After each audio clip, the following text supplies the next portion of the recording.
하나님의 말씀은 누가복음 2장 8절에서 20절까지 말씀입니다. 누가복음 2장 8절에서 20절까지 말씀 같이 우리 한 목소리로 합독하십니다. 시작.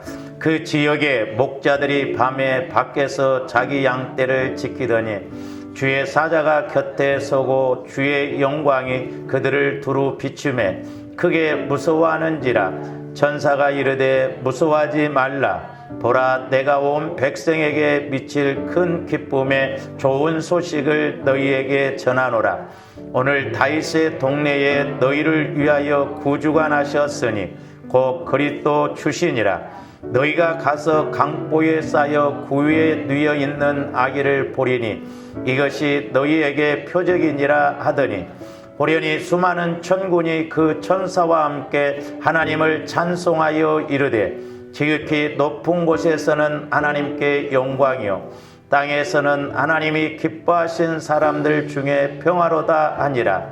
천사들이 떠나 하늘로 올라가니 목자가 서로 말하되 이제 베들레헴으로 가서 주께서 우리에게 알리신 바 이 이루어진 일을 보자 하고 빨리 가서 마리아와 요셉과 구유에 누인 아기를 찾아서 보고 천사가 자기들에게 이 아기에 대하여 말한 것을 전하니 듣는 자가 다 목자들이 그들에게 말한 것을 놀랍게 여기되 마리아는 이 모든 말을 마음에 새기어 생각하니라.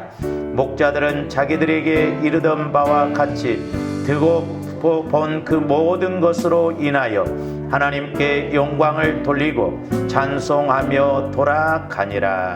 아멘. 오늘 제목은 예수님을 만나야 할 성탄이라고 하는 제목으로 은혜를 나누고자 합니다. 우리가 성탄절이 됐든 고난주간이 됐든 부활주일이 됐든 우리는 꼭 예수 그리스도를 만나야 될 줄로 믿습니다. 오늘 말씀은 이제 크게 좀 두 부분으로 이렇게 나눌 수 있습니다. 그 첫째 부분은 8절에서 14절까지로서 이제 양을 치던 목자들이 밤에 양떼를 지키고 있을 때 이렇게 천사가 와서 예수께서 이렇게 탄생하신 성탄의 소식을 전하는 내용이고요. 그 다음에 이제 15절에서 20절까지는 이제 목자들이 그 소식을 접하고 예수 그리스도께서 탄생하신 곳을 찾아서 이렇게 만나러 간 내용입니다. 오늘날도 마찬가지입니다. 조금 더 예수 그리스도의 탄생뿐만 아니라 십자가에 죽으신 예수님, 또한 부활하신 예수님, 승천하신 그 예수님을 우리가 성령을 통해서 만나게 된다고 한다면 분명히 우리는 그 안에서 은혜를 받고 복을 받을 줄로 믿습니다.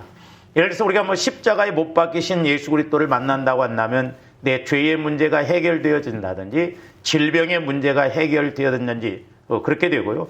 또 부활의 예수님을 만나게 되면 근심 걱정했던 내 마음이 이렇게 부활의 믿음을 통해서 새 마음, 주님 마음으로 바뀌어져서 우리가 이렇게 옛것에 사로잡히지 않고 갈 수가 있습니다.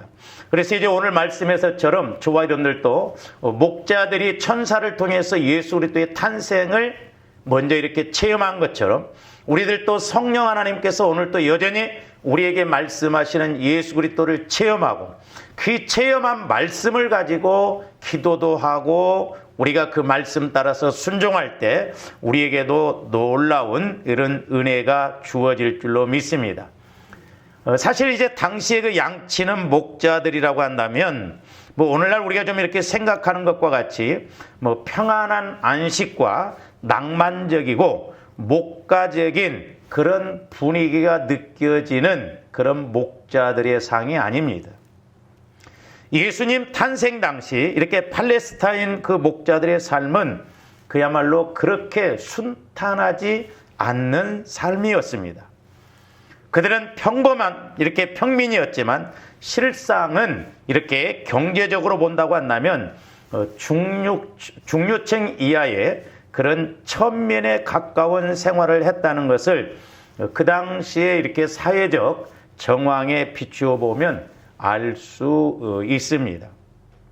그래서 이렇게 사람들에게 별로 대접받지 못하고 인정받지 못했던 이 목자들에게 성탄의 소식이 이렇게 들려졌다는 사실과 또 그들이 육신을 입고 이 땅에 찾아오신 그 하나님을 맞이했다는 사실은 실로 놀라운 사건이 아닐 수가 없습니다.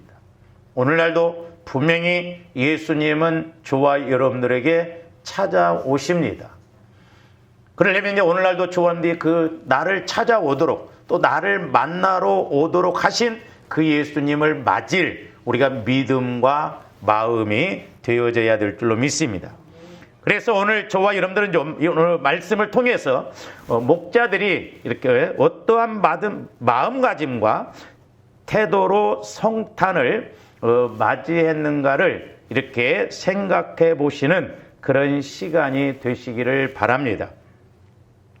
우리가 성경에서 보면 이렇게 크리스마스 사건에 나오는 여러 유형의 사람들이 이렇게 있는데 어떻게 보면 가장 믿음으로 이 성탄을 맞이한 사람들이 바로 이 목자들이 아닌가 저는 이렇게 생각을 해 봅니다. 그러면 목자들은 어떠한 믿음으로 예수님을 만났는가? 오늘 15절 말씀에 보시면 천사들이 떠나 하늘로 올라가니 목자가 서로 말하되 이제 베들레헴으로 가서 주께서 우리에게 알리신 바 이 이루어진 일을 보자 하고 이렇게 고백을 합니다. 근데 오늘 15절 말씀을 보면은 제일 먼저 어떤 단어로 시작합니까? 천사들이 떠나라는 말씀으로 시작을 합니다. 이 말씀은 천사들이 예수님의 탄생을 알리는 메시지를 전하고 떠나간 것을 가리킵니다. 우리가 11절 한번 보시면 오늘 다윗의 동네에 너희를 위하여 구주가 나셨으니 곧 그리스도 주시니라. 이런 소식을 목자들에게 알려주고 떠나갔다라고 하는 것입니다. 그리고 13절에서 14절 보시면 조아렘들이 귀가 따갑도록 크리스마스만 되면 듣는 말씀이 이 13절, 14절 내용인데 13절, 14절 보면 뭡니까? 호련히 수많은 천군이 그 천사와 함께 하나님을 찬송하여 이르되 지극히 높은 곳에서는 하나님께 영광이요 땅에서는 하나님이 기뻐하신 사람들 중에 평화로다 하니라 이렇게 말씀하고 있습니다. 너무 우리가 이렇게 유튜브나 이렇게 우리가 어떤 메시지를 보내고 할 때 주로 어떻게 보냅니까? 하늘에는 영광, 땅에는 평화 이렇게 메시지를 많이 보내는 것을 볼 수가 있는데 이 땅에는 이렇게 평화라고 했는데 우리가 개인적으로나 가정적으로나 또한 국가적으로 어떻게 보면 왜 평화가 오지를 않습니까? 오늘 본문을 막연하게 이렇게 우리가 본다고 한다면 하늘에는 영광, 땅에는 평화라고 이렇게 말하지 않습니다. 오늘 우리가 14절 말씀을 보면 뒤에 부분을 이렇게 빼버리고 대충 인용하고 있지만 정확한 말씀이 무엇입니까? 14절 말씀에 보시면 하나님께 영광이요 땅에서는 하나님의 기뻐하심을 입은 사람들 중에 평화다 이렇게 말하고 있습니다. 즉 하나님의 기뻐하심을 입고 믿음으로 주 안에 거하고 있는 사람들에게 평화가 있다는 것이지 그냥 땅에 이렇게 평화가 있으리라는 이야기가 아닙니다. 우리가 이걸 잘 알아야 됩니다. 그러니까 조원님들 예수님을 믿고 믿음 안에서 믿음은 하나님을 기쁘시게 해드린다고 그랬잖아요. 내가 믿음으로 반응하고 나갈 때 하나님의 기뻐하심을 입은 자들이 평화라고 그랬지 무조건 이 땅에 평화가 임한다 그런 말씀이 아니에요. 아마 우리 주님이 이 땅에 재림하시는 그날까지 이 땅에는 싸움이, 전쟁이 계속될 것입니다. 우리 인간이 부패한 죄성을 버리지 못하고 있는 한 이 땅의 싸움은 끊임없이 계속될 것입니다. 우리가 예수를 믿는다 할지라도 저와 여러분들이 날마다 싸움 가운데 있는 것을 볼 수가 있습니다. 개인적으로 본다고 한다면 마귀와의 싸움으로 죄와의 싸움, 질병과의 싸움, 가난과의 싸움, 때로는 사람과의 싸움, 더 나아가서는 나라끼리 싸우는 그런 싸움이 끊이지 않는 것을 볼 수가 있습니다. 사실 우리가 신앙생활을 제대로 이렇게 들어가 보면, 신앙생활을 제대로 하려고 하면 싸움의 연속이에요. 날마다 우리의 영적 전투입니다. 싸움이라고 하는 것은 대상이 있는 거예요. 마귀와의 싸움. 그래서 마귀가 이렇게 죄를 통해서, 육체를 통해서, 환경을 통해서 우리를 계속 이렇게 공격하는데 싸움이 없을 수가 없죠. 어떻게 보면 예수를 믿으면 믿을수록 영적 싸움이 더 많습니다. 근데 옛날에 어떤 권사님 한 분이 저한테 말하기를, 목사님, 영적으로 자꾸 들어가 보니까 더 힘들어요. 그래서 자기가 이제 더 이상 깊이 안 들어가고 적당한 선에서 그냥 이렇게 가기로 했대. 그건 하나는 알고 둘은 모르는 소리죠. 근데 우리가 이렇게 신앙생활을 해보면 해볼수록 거룩한 부담도 더 오고, 또 어떻게 보면 믿음 생활을 하려고 하니까 마귀가 가만히 두지를 않습니다. 우리가 오해하지 말아야 할 것이, 목사님, 내가 이렇게 새벽 기도를 시작하고 내가 이렇게 기도를 하는데 왜 기도한 그때부터 도울이 없습니까? 그런 이야기를 하는 사람들이 있어요. 하나님이 어렵게 하는 것이 아니라 마귀가 가만히 두지를 않는 거예요. 그동안 지가 자리 잡고 늘 지배했었는데 이제 지가 떠나가야 될 상황이니까 마귀가 어떻게 해서라도 공격을 하거든요. 그러니까 우리가 예수를 이렇게 만나지 못하고 믿으면 예수를 믿어도 평안이 없는, 평화가 없는 그런 신앙생활이 될 수밖에 없음을 볼 수가 있습니다.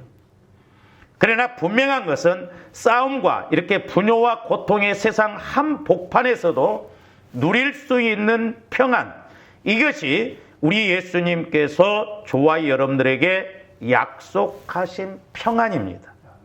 이 성탄절에 이와 같은 평안이 있기를 주님의 이름으로 축원을 드립니다. 그래서 분명히 오늘 말씀은 그냥 땅에서는 평화 이렇게 말하지 않고 하나님이 기뻐하신 사람들 중에 평화롭다.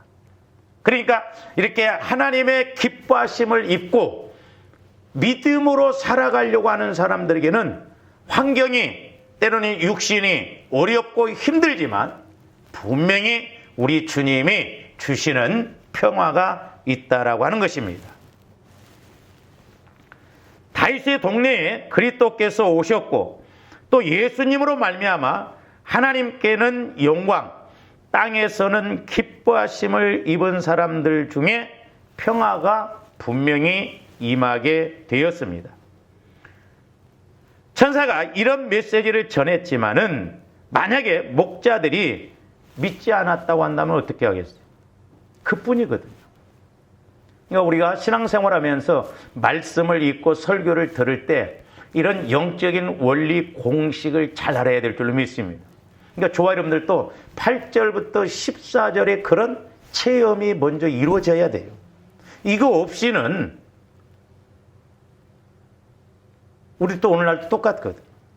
만약에 목자들이 천사가 전해준 이 소식을 듣고 우리 지금 밤에 춥고 양 지키기도 힘들고 그런데 굳이 뭐하러 우리가 가냐? 무시해버리고 믿지 않았다고 한다면 아마 천사가 전해준 소식은 그걸로 끝났을 것입니다. 그런데 이 메시지는 2000년 동안 수없이 지구상에서 전파되고 있지만 아직까지 많은 사람들이 이 메시지를 안 믿고 있습니다. 더더구나 예수를 믿는 저와 여러분들도 2000년 전에 있었던 하나의 사건으로 이렇게 끝나고 가버립니다. 목자들이 체험했던 이 말씀, 오늘날 저와 여러분들이 체험되어져야 할 말씀입니다. 또 체험이 되어지는 말씀입니다. 우리 예수님께서 나의 죄를 해결해 주시기 위해서 육신의 몸을 입고 이 땅에 오신 것이 저와 여러분들이 체험적으로 확실하게 믿어지십니까? 아, 예수님이 내 죄를 위해서 하나님이셨는데 육신의 몸을 입고 이 땅에 오셔서 내 죄를 위해서 죽어주셨다. 그게 믿어집니까? 그게 체험되어집니까? 제가 이렇게 성탄 주간에도 이렇게 기도하면서 그런 이제 제 마음 안에서 깨달음이 와요. 목자들은 일반적으로 성령이 임하지 않았던 시대의 사람들이에요. 근데 오늘날은 자, 예수님의 육신의 몸을 입고 오셨을 뿐만 아니라 이미 십자가에 죽으시고 이미 부활하시고 이미 승천하시고 그것을 확실하게 알 수 있도록 성령까지 보내주셔서 우리를 성전 삼으시고 내 안에서 친히 말씀해 주심에도 불구하고 우리가 그 예수님을 못 만난다고 한다면 하나님이 어떻게 해보시겠냐 이 말이에요. 예수님이 죽으시고 부활하시고 승천하시고 이 사건을 성령을 통해서 분명히 알 수 있는데 그걸 모르는 사람이 예수님이 이 땅에 탄생하셨다라고 하는 사건을 어떻게 알겠냐 이 말이에요.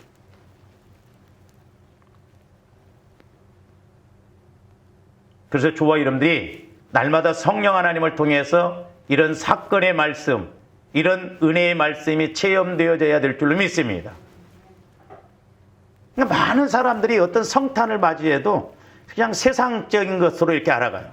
이렇게 큰 크리스마스 트리를 막 해놓고 그래야 아, 성탄절인가 보다 이렇게 생각하지 내가 영적으로 인격적으로 이렇게 만나지를 못하면 의미가 없습니다. 그래서 제가 이번에 이것도 안 해려다가 진짜 우리가 성탄 어떤 뭐 장식, 추리 없이 순수하게 성령을 통해서 이 성탄을 맞이하면 얼마나 좋겠습니까?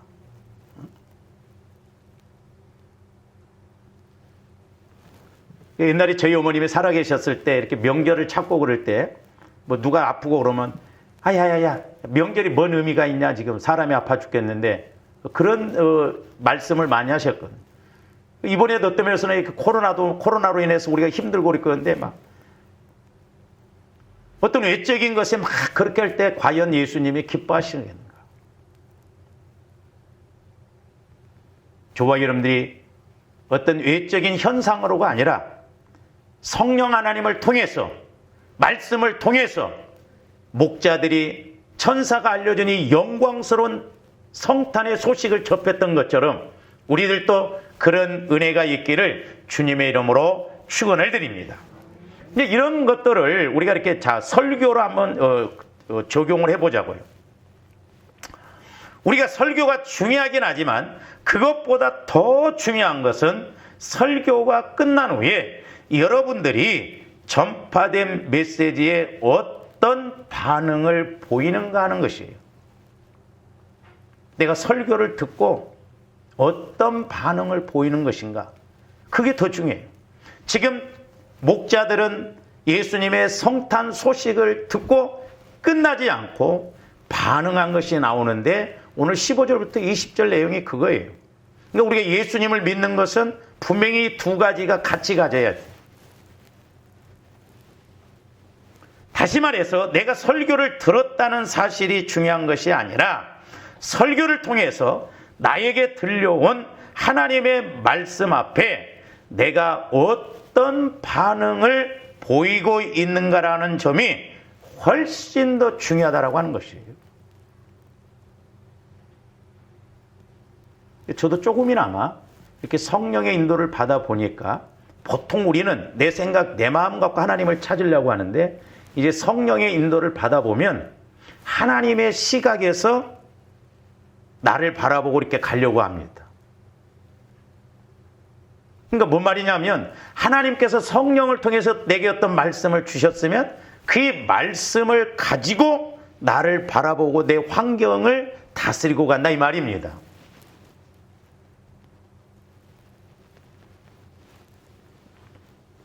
근데 오늘날 많은 사람들이 설교 듣고 그것으로 끝나버립니다. 심지어는 뭐 제목도 몰라요.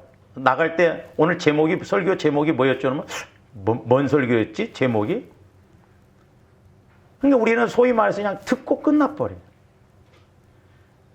만약에 목자들이 천사들이 전해준 이 소식을 듣고 끝나버렸다면 예수님의 이 탄생 소식은, 이 말씀은 아마 기록되지 않았을 것입니다. 근데 우리가 성령과의 관계가 이루어지면 설교가 됐든 어떤 사건이 됐든 그걸 통해서 내게 주시는 메시지가 와집니다. 우리가 그걸 깨닫고 발견해야 될 줄로 믿습니다. 그게 해석이에요, 해석. 어떤 사건이나 어려움이 왔을 때 성령께서 주시고자 하는 메시지가 뭔가, 그걸 우리가 들어야 되거든요. 근데 육신적으로 보면 이런 말을 해도 들려지지 않고 저런 말을 해도 뭐 들려지지 않고 그 소리가 그 소리인 것 같아요. 자, 천사를 통해서 구세주의 탄생의 메시지가 분명히 전달되었습니다. 목자들은 이 메시지를 그냥 묵살해버릴 수도 있었고 한밤의 꿈처럼 허황된 그런 메시지로 무시해버릴 수도 있었던 그런 상황이에요. 광야 생활이 밤에 이렇게 광야에서 양들을 지키고 있는 게 쉬운 생활이 아니에요. 그 양을 키우고 그런데 굳이 그들이 그 말씀을 받고 그 은혜를 체험하고 또 이렇게 갈 상황도 아닙니다. 그렇기 때문에 오늘 그 15절 말씀에 보시면 천사들이 떠나 하늘로 올라가니 목자가 서로 말하되 이제 베들레헴으로 가서 주께서 우리에게 알리신 바 이 이루어진 일을 보자 하고, 이 말씀의 의미가 뭡니까? 첫 번째로 우리가 여기서 알 수 있는 것은 목자들이 자기들에게 전달되어진 메시지를 믿었다는 이야기입니다. 그러니까 천사들이 전하여 준 메시지를 믿었어요. 할렐루야. 오늘날 저와 여러분들도 성령을 통해서 내게 주시는 메시지가 들려지고 믿어져야 될 줄로 믿습니다. 오늘 목사님을 통해서 내게 주신 말씀, 내가 지난 새벽기도 때 지난 수요일날 기도하다가 깨달은 말씀인데 목사님을 통해서 또 이렇게 설교로 주시는구나, 확실하게 믿어지고 체험되어져서 내 것이 되어져야 되거든요.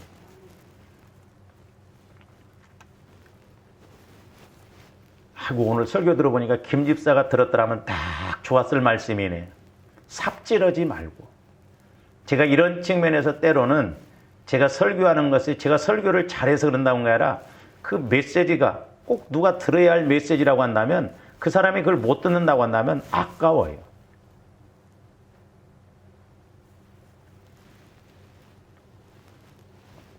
자, 보시면 아직 이 목자들은 자기들의 눈으로 예수님이 탄생하신 것을 보지 못했습니다. 그들은 다만 들려온 메시지를 믿고 그 메시지의 주인공을 만나기 위해서 발걸음을 옮기는 것입니다. 여기에 믿음이 있다 이 말이죠. 믿음은 들음에서 나고 들음은 그리스도의 말씀으로 말미암는다고 그랬잖아요. 자, 로마서 10장 17절 말씀 한번 봅니다. 그러므로 믿음은 들음에서 나며 들음은 그리스도의 말씀으로 말미암느니라 그랬어요. 믿음이라고 하는 것은 제가 이렇게 이제 그 원리를 자꾸 말씀을 여러분들한테 가르쳐 드리잖아요. 내 마음 갖고는 절대 하나님의 말씀을 믿을 수가 없고 하나님의 법도 지킬 수가 없다고 그랬어요. 하나님의 말씀과 하나님의 법은 주님 마음으로만 믿어진다고 그랬거든요. 그렇기 때문에 저와 여러분들이 먼저는 자꾸 보혈을 통해서 내 마음을 먼저 성화시켜 나가야 되거든요. 그래야 성전이거든요. 성전이 되거든요. 제가 오늘 아침에도 이렇게 일어나서 잠깐 묵상하면서 이스라엘 백성들에게 있어서 제일 비참한 것이 무엇이냐면 그들이 결국 나라를 뺏기고 성전이 파괴되고 포로로 잡혀간 것이거든요. 근데 나중에 그들이 70년 후에 제일 먼저 돌아와서 한 것이 뭐냐면 성전 세우는 것이에요. 오늘날 마찬가지입니다. 영적으로 마귀가 우리를 가장 먼저 공격하는 게 뭐냐? 성전된 저와 여러분들을 파괴시키는 거예요. 성전이 이루어지지 못하도록 하는 거예요. 그래서 아무리 말씀을 들어도 신앙생활을 수십 년을 해도 내가 목회자네, 권사네, 장로네, 집사네 해도 말씀이 들려지지가 않는 거예요. 깨달아지지가 않는 거예요. 그럼 왜 그래요? 성전이 무너지기 때문에 그렇다. 만약에 여러분들의 성전이 무너져서 말씀이 깨달아지지 않는다고 하면 제가 목회할 이유가 없겠더라고요. 가장 이것이 시급한 것이고 이게 두려운 거예요. 사람 몸도 더 이상 이렇게 어떻게 해볼 수가 없으면 병원에서도 포기를 합니다. 영적인 것도 어떻게 보면 내가 말씀을 듣고 기도해서 일어날 힘이 있으면 다행이에요. 근데 말씀을 듣고 그래도 일어날 힘이 없다고 한다면 영적으로 그만큼 우리가 무너진 거 아니냐 이 말이죠. 이게 비극이에요.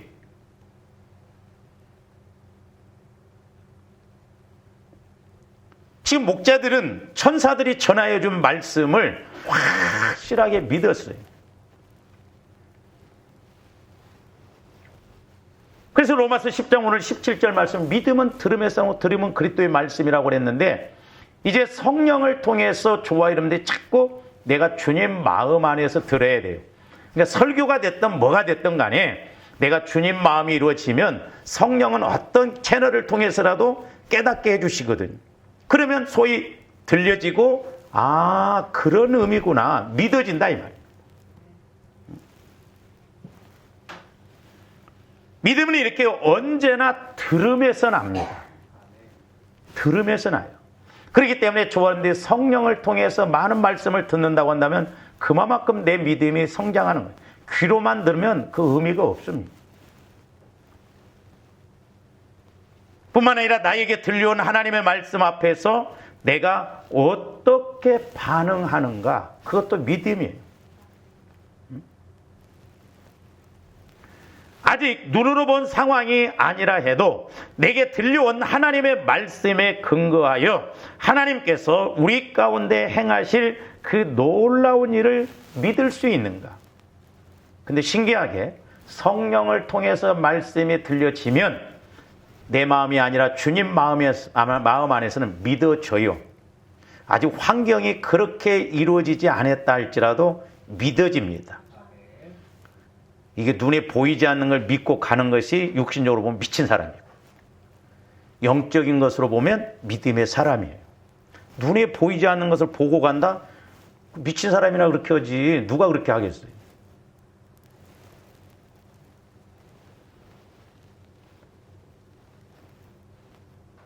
그러니까 말씀에 근거하여 하나님께서 우리 가운데 행하실 일, 그것을 내가 믿고 가는 것,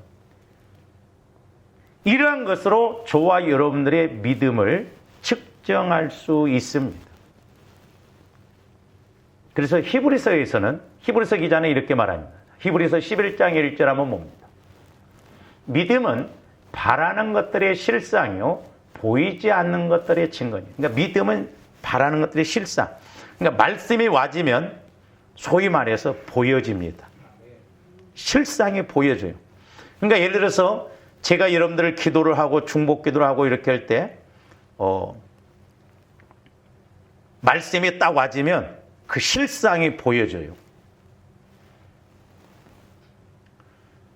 며칠 전에도 뭐 여러분들이 아니라 이제 저한테 상담을 받고 갔던 그 타교의 권사님인데, 그날따라 새벽에 갑자기 이렇게 기도가 나오더라고요. 근데 그 권사님이 지식적으로만 신앙생활을 했던 분이에요, 보니까. 그러니까 막 지식적으로 뭘 알고 뭐 이렇게, 그러니까 예수님을 만나지 못하고 지식적으로 그렇게 하니까 자기를 통해서, 남편을 통해서 아들이 지금 막 이렇게 별것도 아닌 것 같고 막 이렇게 아프던. 그러니까 하나님께서 그래 네 지식으로 한번 처리해봐라, 네가 지식으로 해결해봐라. 그러니까 하나님은 질투의 하나님이에요. 그만큼 사랑을 주셨고 은혜를 주셨음에도 불구하고 그걸 모르는 거예요. 그러니까 제가 이제 이런 면에서 안타깝다 이 말이에요. 신앙생활 본인들은 잘하고 막 다시 한번 만나자고 그래갖고 엊그저께도 이렇게 왔다 갔는데 막 처음에 오자마자 막 저한테 제가 이렇게 열심히 했습니다, 막 했습니다. 그게 중요한 게 아니에요. 내가 하나님을 만났느냐 이 말이에요. 얼마나 그러니까 우리가 오해하고 착각하고 신앙생활 사람이 많습니까? 제가 목회를 해보면 해볼수록 다른 거 없더라고. 예수 만나야 돼요. 예수 못 만나면 조험들 속고 가는 것입니다. 그리고 예수 못 만나면 내 인생의 문제, 질병의 문제, 물질의 문제, 환경의 문제 해결할 수가 없어요. 만나고 가도 때로는 힘들고 어려운데 못 만나고 예수를 믿는다? 그거 있을 수가 없잖아요.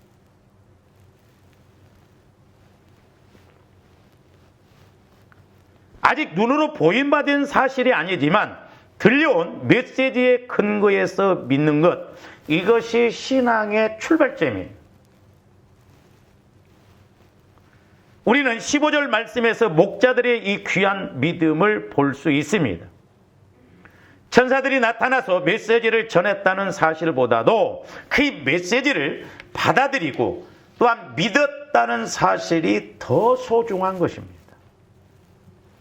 여기에 목자들의 믿음이 있습니다. 목자들은 아직 예수님이 탄생하신 현장을 보지 못했어요. 그러나 그들은 믿었어요. 두 번째로는 믿음의 대상에게 우선순위를 둔 목자들입니다. 목자들은 천사들이 전하여준 말씀을 믿었을 뿐만 아니라 그 믿음의 대상에게 최우선순위를 두었어요. 그 말씀이 오늘 16절 말씀입니다. 빨리 가서 마리아와 요셉과 구유에 누인 아기를 찾아서, 여기 보면 빨리 가서 그럽니다. 하나님의 말씀을 들은 목자들은 이제 그 말씀에 선포된 영광스러운 메시아를 만나고 싶어서 빨리 가야 한다고 고백하고 있습니다. 그러나 메시아 되신 예수님을 보기 위해서는 자기가 하던 모든 일을 제쳐놓아야 합니다. 말씀을 듣고 구세주에 관한 기대를 건 그 순간부터 목자들의 생애에서 가장 중요한 우선순위는 주님을 만나는 것이 되었습니다. 오늘날 조원들이 하나님께서 성령을 통해서 교회에게 나에게 주시는 말씀을 들으면 그 말씀을 최우선으로 삼고 다른 걸 제껴놓고 그 말씀을 쫓아가냐 이 말입니다.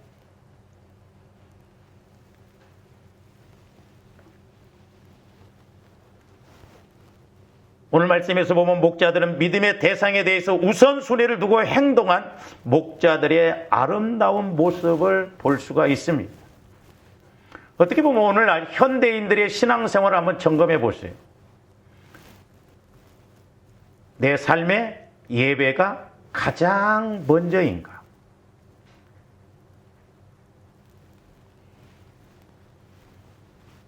그렇잖아요. 우리가 예배는 빠져도 다른 건 안 빠지려고 했죠. 어떻게 보면 별로 의미가 없는 곳에는 우리가 의미를 부여하면서 그렇게 하려고 하잖아요. 아무리 바쁘고 아무리 힘들어도 우리가 하나님 앞에 예배 드리는 것이 제일 우선순위가 되어야 될 줄 믿습니다. 또 하나, 두 번째로 우리가 좀 이렇게 생각해 본다면 내 신앙생활에 기도가 가장 먼저인가? 지금 어려운 문제가 있고 힘든 문제가 있을 때 진짜 기도가 가장 먼저인가?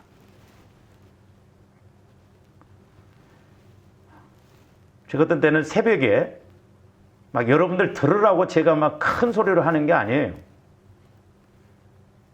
어떤 때 저도 인간적으로 성령님 새벽부터 이렇게 소리 지르게 자꾸 하신다냐 그런 생각이 들어요. 하나님도 안타까우시니까 그런 거예요. 새벽에 눈 뜨자마자 와가지고 막 소리내서 그거 하려고 그러면 목도 아프고요. 힘들어요. 그러니까 성령께서는 그만큼 해가 타지니까. 성령은 이렇게 하나님은 새벽이라도 해가 타지는데 우리는 애타진 마음을 가지고 기도하냐 이 말이요. 우리 시골에서의 표현하는 말 백호야 나살리라고 그냥 그 옛날에 어르신들이 그냥 이렇게 여름에 덥고 그러면 머슴들이 일어나고 그냥 그늘 밑에서 자고 있으면 백호야 나살려고 잠만 쳐 자빠지고 있다고. 잠이 오냐 이 말이오. 내 영적 상태를 모르니까 그러죠. 성령의 인도를 받아보면 현장이에요, 현장. 해가 가진다 이 말이죠. 그러니까 성령은 우리의 약함을 위해서 말할 수 없는 탄식함으로 간구하신다라고 그랬잖아요. 이런 관계가 안 되면요, 내 마음 갖고 신앙생활은 아무런 감동도 없고 반응도 없습니다. 지금 하나님이 소위 말해서 내가 죽게 생겼다 해도 죽든지 사시든지 마음대로 하시라고. 그러니까 우리가 성령과 영적인 관계가 이루어져야 돼. 세 번째로는 내 신앙생활에 물질 같은 걸 제일 먼저 이렇게 드리는 거. 그러니까 여러분들이 하나님은 중심을 보신다고 그러잖아요. 다음 주가 성탄절이요? 감상금도 없는데 어떻게 하지? 그게 아니라 이번 달은 성탄이 있네. 미리 준비하고 하나님 앞에 좀 감사를 드리는, 그냥 즉흥적인 그런 것이 아니라, 어떻게 보면 자칫 잘못하면 신앙생활이 위험스럽습니다. 참 이렇게 믿어지지도 않는데 그냥 믿고 가려니까, 교회도 가기 싫은데 가야 되니까. 저도 목회자이지만 육신적으로는요,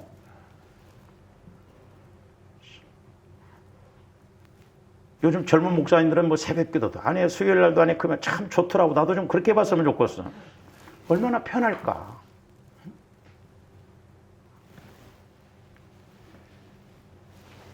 목자들은 자기들을 구원할 수 있는 구세주가 오셨다는 것을 믿었습니다. 그래서 그들은 예수님을 만나기 위해서 다른 모든 일을 제쳐놓을 수가 있었습니다. 그 밤에 양떼를 놓고 제쳐놓고 간다는 거. 어떻게 보면 믿음은 이런 데서부터 은혜 받는 시작점이 되거든요. 우리가 그 수요일 날 가나안 여인에 대해서 오랫동안 이렇게 우리가 상고를 했습니다만, 먼 지경에서 귀신 들린, 흉악하게 귀신 들린 그 딸을 집에 놓고 그 지경에서 나와, 이런 것이 어려워요. 사실 우리가 믿음이 없으면 어렵습니다. 왜? 환경 탓하게 되고, 귀신 들린 딸을 집에다 놓고 오면 저것이 불을 지를까 뭘 지를까 걱정이 얼마나 돼요. 그런데 그 가나안 여인은 단호하게 딸을 집에다 놓고 그 지경에서 나왔다고 그랬어요. 지금 목자들도 우선순위를 바꿨어요. 지금 양을 쳐야 되고 그래야 되는데 그 양을 제껴놓고 예수님을 만나러 간다는 것, 쉽지가 않거든요. 이제 그들에게는 예수님과의 만남, 예수님과의 관계가 그들 인생에서 가장 중요한 우선순위가 되어버린 것입니다. 오늘날도 마찬가지예요. 조금 더 성령의 인도를 받으면 관심이 온통 거기에 있습니다. 좋아요. 재미있어요. 오늘 아침에 또 어떤 말씀을 하시려냐. 또 말씀을 받으면 하루 내 그 말씀을 생각하면서 성령께서는 이렇게 하는가? 그러니까 영혼이 하나님께 초점을 맞춰요. 또 하나님께서 내게 뭐라고 또 말씀하시는가? 거기에 초점을 맞추거든요. 근데 제가 개인적으로 이 말씀을 이제 이렇게 준비하고 기도하면서 깨닫는 게 뭐냐면, 이제 목자들이 천사들을 통해서 메시지를 받았어요. 믿었어요. 예수님이 탄생하신 곳을 갑니다. 근데 막상 가서 보니까 변변한 여관에도 들어가지 못하고 구유에 예수님이 누워 있어요. 말씀 받고 갔는데 좀 그럴싸하게 막 예수님이 오실 줄 알았는데 말들이 잠자는 그 말 구유에 예수님이 누워 있더라 이 말이죠. 만약에 저와 여러분들 오늘날도 어떤 메시지를 받았는데 메시지를 받고 가보니 내 생각하고 계산이 안 맞는다고 하면 우리 여러분들 어떻게 생각하시겠어요? 목자들은 매우 크게 실망했을 수도 있을 것입니다. 그렇죠? 그러나 오늘 본문 말씀에는 적어도 목자들이 실망했다라고 하는 그런 흔적은 보이지 않습니다. 이것을 볼 때 목자들에게는 믿음의 눈이 있지 않았나라는 생각을 하게 됩니다. 육신의 눈으로 보이는 것에 의해서 모든 것을 판단하는 그런 가치관을 갖고 살아가는 사람이라고 한다면 이런 데서 태어난 아기가 어떻게 메시아일 수가 있겠느냐 이렇게 말할 수도 있을 거예요. 그러니까 많은 이스라엘 백성들이 예수님을 정치적인 메시아로만 알았어요. 자기 나라를 구원해 줄 메시아로 알았는데, 아니 메시아라고 하는 사람이 육신으로 오셨고 또 제자들 12명 데리고 다닌 거 보니까 그때 당시에 보면 별별도 없는 그런 사람들을 데리고 다니면서 내가 메시아다. 내가 아마 그때 태어났어도 예수를 못 박았을 것 같아요.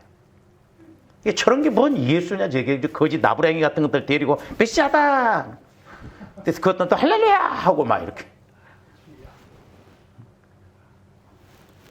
속된 말로 병신들 육가 보고 있지 않나 이렇게 생각하지 않겠어요? 그러니까 예수를 죽여요. 그러나 하나님께서 메시지를 전달한 이상 하나님의 주신 말씀대로 태어난 그 메시아를 자기의 메시아로 받아들이고 믿을 수 있는 믿음의 안목이 이 목자들에게 있었다는 사실은 너무나 소중해요. 그러니까 오늘날도 저와 여러분들의 어떤 말씀을 받으면 그 시작점은 초라할 수 있어요. 그러나 네 시작은 미약하였으나 끝은 창대하리라. 근데 우리는 자꾸 어떤 말씀을 받아도 감동을 받아도 현장 박치기. 은혜 주셨으면 뭔가 한 건이 탁 이루어지고 내 문제가 탁 해결해주고 막 그래야지. 힘들면 목사님이 진짜로 기도해 준 말씀인가? 이게 과연 하나님이 나한테 주시는 메시지인가? 여러분 생각하고 맞춰서 간다면 하나님 벌써 망했어요. 그러니까 광야를 왜 허락해요? 나를 내려놓으라고. 내 생각 버리라고. 광야에는 의지할 것이 없어요. 그러니까 저도 처음에 이렇게 할 때 영적 고독, 이게 무섭습니다. 외롭습니다. 누구 하나 사람과의 관계나 환경적인 관계 의지할 데가 없어요. 오직 하나님만 바라봐요. 때로는 근데 벽을 쳐다보는 것 같아요. 이게 신앙 고독이거든요. 그 고비를 못 넘기면 에라이 해봐도 소용없다. 한 잔 마셔버린다든지 육신적으로 빠져버려요. 어떻게 보면 이 코로나를 통해서 조언데 하나님만 지금 바라보도록 하는 시기인지도 몰라요.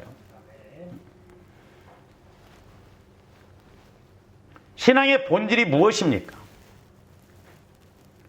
자, 이 내용도 우리가 고린도후서 5장 7절 한번 봐요. 사도 바울이 짧은 구절을 통해서 신앙의 본질에 대해서 잘 기록해놨는데, 이는 우리가 믿음으로 행하고 보는 것으로 행하지 아니함이로라 그랬어요.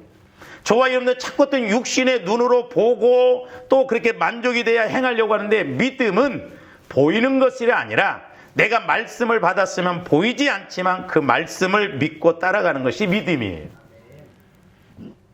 그러니까 육신적으로 보면 어리석고 육신적으로 보면 미련합니다. 얼마나 황당해요.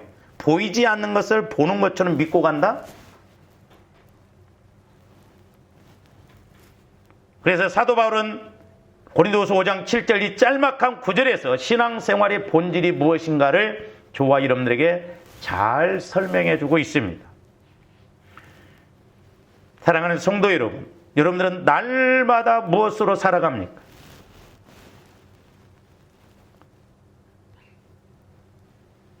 오늘 또 누가 나한테 돈 한 푼이라도 더 주지 않을까? 그런 기대를 갖고 살아갑니까? 오늘 또 어디 가면 우리가 또 뭔가 한 건 이렇게 이루지 않을까? 그런 믿음으로 살아갑니까? 저와 여러분들은 믿음으로 살아가야 될 줄로 믿습니다. 할렐루야. 믿음으로 살아간다고 한다면 하나님은 때가 되면 정확하게 일을 이루어 주시고 역사하심을 볼 수가 있습니다.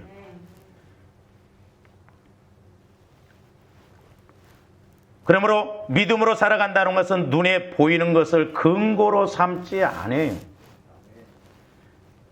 여러분들이 죽지 않는 이상 아직 원망하지 마셔요. 다 살았어? 응? 애들도 그렇게 닥달하지 마. 자기도 그렇게 그렇게 잘 나오지도 않았으면서. 응? 분명히 하나님이 때가 되면 일하시고 역사하신다 이 말입니다. 그 다음에 마지막 세 번째로는 이 목자들은 예수님을 전합니다. 17절 보니까 보고 천사가 자기들에게 이 아기에 대하여 말한 것을 전하니 그랬어요. 자, 목자들은 말씀을 믿었고 또 그 믿음의 대상에 대해서 가장 중요한 가치를 부여했습니다. 그리고 이제 그 믿음을 전합니다. 목자들이, 천사들이 전해준 예수 그리스도 구주가 탄생하셨다는 것을 이렇게 알렸어요. 여기 믿음의 진수가 있는. 그러니까 뭐 조가님들도 좀 먹어봐야 되잖아요. 체험을 해봐야 되잖아요. 그러니까 내가 체험을 해야 할 이야기가 있거든. 그러니까 여러분들 믿음 점검하는 거 간단해요. 이번 한 달 동안 뭔가 체험이 있는가 대화 몇 마디 해보면 그냥 나와. 체험이 없으면 할 말이 없어.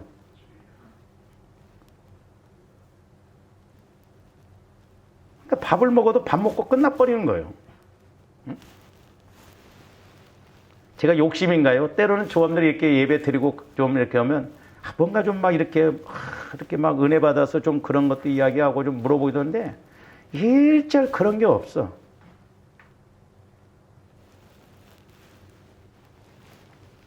목자들은 다른 사람들에게, 자, 잘 보세요. 그들이 보고 들은 것을 전달하기 시작했습니다. 20절 보세요. 목자들은 자기들에게 이르던 바와 같이 듣고 본 그 모든 것으로 인하여 그랬어요. 그러니까 오늘날도 조금더 영적으로는 듣고 봐야 될 줄로 믿습니다.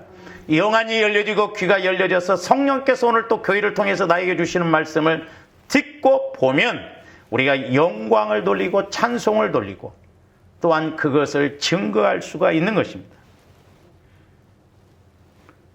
이 목자들은 어쩌면 성탄 메시지에 대한 최초의 전도자라고 할 수가 있습니다.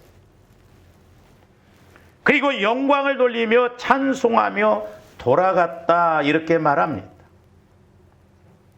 저도 때로는 기도합니다.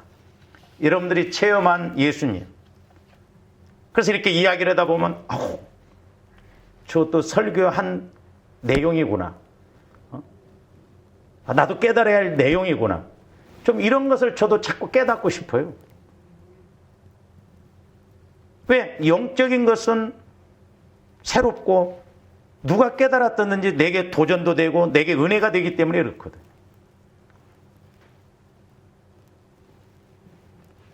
지금은 조합들이 더 변명할 수가 없어요. 왜? 하나님은 완벽하게 세트로 예수님을 만날 수밖에 없는 그런 은혜를 주셨어요. 더 이상 뭐 주실 것이 없대요. 예수 보내주셨죠. 말씀 보내주셨죠. 교회 보내주셨죠. 주의 종 보내주셨죠. 성령 보내주셨죠. 기도 보내주셨죠. 예수님을 넘어져도 만날 수밖에 없고 엎어져도 만날 수밖에 없고 그런데 이런데도 우리가 예수를 못 만나고 믿는다? 여러분들 같으면 뭐라고 표현하겠어요? 나쁜 말로 표현하면 옛날에 우리가 시골서 이렇게 자식이 자식 노릇을 못하면 어르신들이 뭐라고 그랬어요? 저런 호로 자식이 어디가 있냐 그랬냐 말이에요. 우리가 예수님을 못 만나고 예수를 믿는다고 한다면 이게 보통 문제가 아니에요. 왜 우리는 예수를 만날 수 있도록 오늘 이 말씀도 분명히 목자들만 체험할 말씀이 아니라 우리들도 체험할 수 있는 말씀이에요. 어떻게 해서? 성령을 통해서 내가 그리스도의 마음을 가지면 성령께서는 내게 말씀 주시고 깨닫게 해주셔서 분명히 우리들도 신앙 고백이 나타나고 그래서 이 말씀이 이 말씀이구나. 그래서 우리들도 말할 수 있고 증거할 수 있고 찬송하고 영광 돌릴 수가 있습니다. 그렇기 때문에 조합들이 매년 성탄절을 보냈지만 그냥 와서 예배 드리고 그냥 형식적으로 감사금 드리고 그걸로 끝나지 말고 우리가 성탄절이 됐든 고난주간이 됐든 부활절이 됐든 뭐가 됐든 간에 우리는 예수님을 꼭 만나야 될 줄로 믿습니다. 그래서 그 만남 고백을 통해서 내 인생의 문제도 해결받고 은혜도 받고 쓰임도 받고 장차 주님 앞에 가서 면류관을 받아들일 수 있는 저와 여러분들 되시기를 주님의 이름으로 축원을 드립니다. 기도하십시오. 사랑의 주님, 감사를 드립니다. 우리 예수님은 2000년 전에 육신의 몸을 입고 이 땅에 오셨지만 분명히 나를 위해 죽어주시고 부활하시고 승천하시고 또한 그것을 확실하게 믿을 수 있도록 성령 하나님을 보내주심을 감사를 드립니다. 날마다 우리의 마음이 보혈을 통해서 정결하게 되어지므로 상처 쓴뿌리 죄성들이 다 치유되어지고 옥토밭의 마음, 새 마음, 참 마음이 되어지게 하여 주셔서 이제 성령께서 날마다 교회를 통하여 나에게 주시는 말씀을 들음으로 우리들도 목자들처럼 아버지 하나님 믿음을 가지고 우선순위를 정해서 주님만을 바라보고 나가므로 하나님의 함께 하시는 은혜를 체험하게 하여 주시옵소서. 감사와 영광을 돌리오며 우리의 부활 되시고 생명 되신 예수 그리스도 이름으로 기도하옵나이다. 아멘.